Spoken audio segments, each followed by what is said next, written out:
Hey guys, and welcome back to yet another video on the 6.5 project. We were pretty far in the last video. We got the vinyl pulled. We've done some other stuff since then. I'd like you guys to be along for the video, so I'll give you guys a quick update and what we have done off camera because it's not easy to film, and we'll get to it.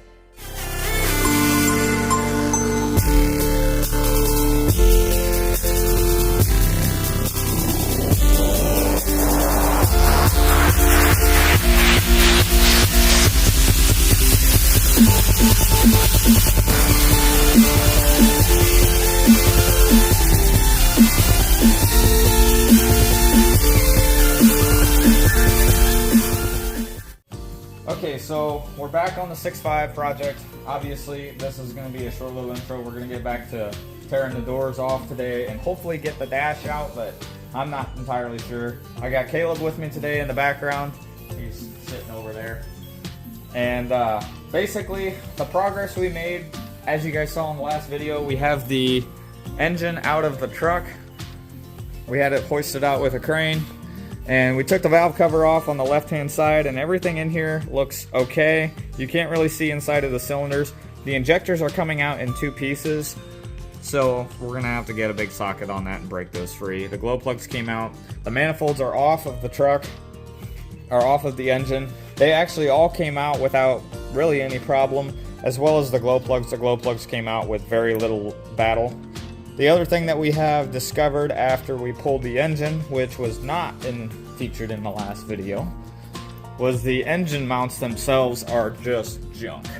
You can see that the rubber has completely deteriorated. I'm kind of surprised the engine wasn't louder against the frame than what it was. I did know they were going out just by the hum, but they are going. So we have new engine mounts and a new transmission mount, which that is just supported very farmer-like with a ratchet strap. The other thing that happened is we hauled the truck to a wash bay, and I'm going to cut into a clip of some tomfoolery that just happened. When you don't have a winch, but you have a crane.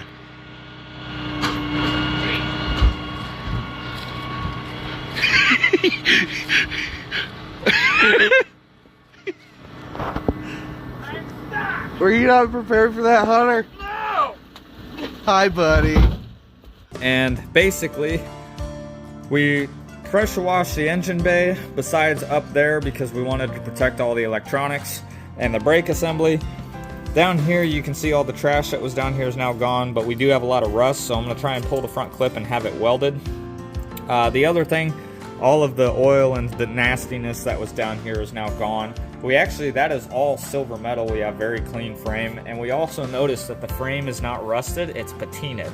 So we have made the decision we are going to sandblast this and clean all of this engine bay up and undercoat and paint it. Well, paint and then undercoat it. The other thing we plan on doing is changing the AC evaporator because that line over there, as we discovered approximately 3 seconds ago, just rotates. And I'm pretty sure that line is an aluminum fitting on a steel nut, so that's going to strip out, I almost guarantee it. So we have all that stuff taken care of. We're going to start taking care of suspension repair and component repair. The frame, like I said, is very, very, very clean. It's very just patinaed. There's not any flaking rust like these trucks normally have. So hopefully, according to our last little report we did on Carfax, this frame has been basically fluid filled every time the winter hits, so that's why this frame looks so good and why it's rock solid. The other thing we need to do is change the suspension components down here. The rubber is starting to wear out, so we're just going to change that while it's off. The bed needs to come off, but as you can see, the bolts are clean, so I don't think that's going to fight us very much. And the torsion rod bolts as well are also clean, which I will show you those here now. You can see the torsion rod bolts are clean. They aren't rusted out like most of them are. This here is undercoating that's flaking off right here, but those are clean. We need to change transmission mount. The other thing that wasn't in the last video was the entire cab here has been stripped of vinyl and coating, so you can see the back panel's off. The vinyl is off of the truck, or off of the truck floor. We have the wires exposed and all that. We plan on pulling the dash today, as well as the door panels, just so that we can get the body work ready and prepped. he's going to be coming out here hopefully tomorrow to get all of this stuff cut out and start basically fitting up the new pieces, which I have those ready for him as well. So like I say, hopefully we'll make some progress today on the cab, and hopefully we might even get the bed off by the next video, maybe even in this video, I'm not sure. So stick around and we'll get to it. Okay guys, so somehow we lost the footage. I'm not sure what exactly happened. Somehow the footage got lost between taking the doors off, but we got the doors off. This door still had the original door pins in it, and that rolled. And we had to disconnect the speaker wire, which is going to be either in the door or in the actual main chassis. Driver's side, we also got this door pin and stuff out, which I had to put bushings into this door because it was worn out. Both bushings were installed. However, these bushings did kind of start wallowing out a little bit. I don't know how well that's picking up on camera, but those bushings need work. Here is the cancer that's kind of making its way up into the cab that will be getting replaced here shortly. The speaker is the same on this side as well. So we got the doors off, door panel off the passenger side as well, because I wanted to investigate what was going on there. Now, this is the end of probably day one of this video, so hopefully tomorrow we will be getting the bodywork started on and the bed starting to be pulled. Not sure how far we'll get. Like I said, we'll have to see where we get with it. This video might have a little less in it, but regardless, I'd like to get in this video the bed pulled and the fuel tank down, as well as getting the frame, starting to clean that up and get some of the body work done.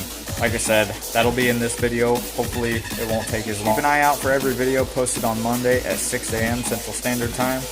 Don't forget to like, comment, and subscribe, and let's get back to the video.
Alright guys, so as you can see here, I've got the body guy going through. He's actually drilling out spot welds right now to try and remove the inner rocker and outer rocker. Specifically the outer rocker right now. He is cutting out the basically the spot welds that hold it on to the truck, and he's using an angle grinder. As you saw earlier, he actually pushed up on the old rocker panel with the new one to try and mark his lines so that he knows exactly what he's doing, and basically he's just going to remove that and we're going to weld that in place and do the fitment. This rocker panel really fought him quite a bit. He's using a punch and chisel to break those welds, the final little bit on the weld, and he had to cut it apart and fight this thing quite a bit. But like I said, that's what he's doing here, and this guy is very good at what he's doing.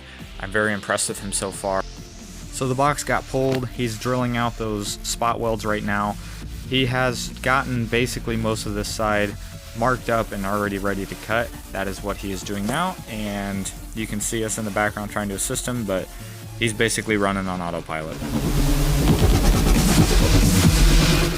You can actually see him here. He is using the new rocker panel to mark his lines where he needs to cut so that he can get the old stuff out and be ready to put the new stuff in. So as he is doing that, he is able to figure out exactly what we need, and we may not even need the whole piece. However, this whole side does need to be replaced.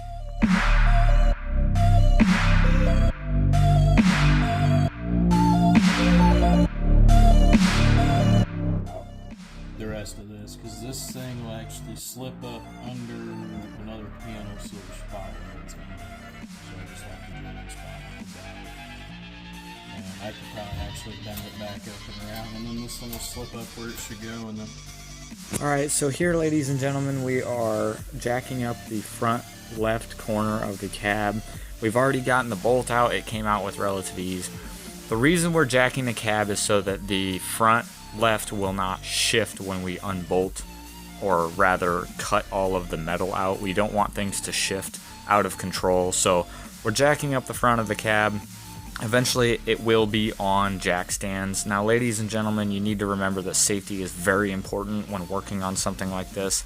If that cab were to fall when somebody isn't expecting it, it could crush or kill. So just remember that whatever you do, whenever you do it, you keep safety in mind, and that Murphy's Law is always there, and that no matter what, if something bad will happen, it will happen at the worst time possible. The guy that's working on this is planning on not cutting out all of this all at once. He's going to take out these sections here. We've got the cab jack, cab mount out. The inner rocker is it's returned to earth, and he's going to try to cut up. We're going to try to replace the whole floor pan, but we don't want to go too close to the tunnel, and we also don't want to go too close or too far back here, because if you cut too far back into here, then we don't have the metal for that. So that's what we're doing right now.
As you saw, we got the all of the rust taken care of, or at least most of it cut out of the driver's side.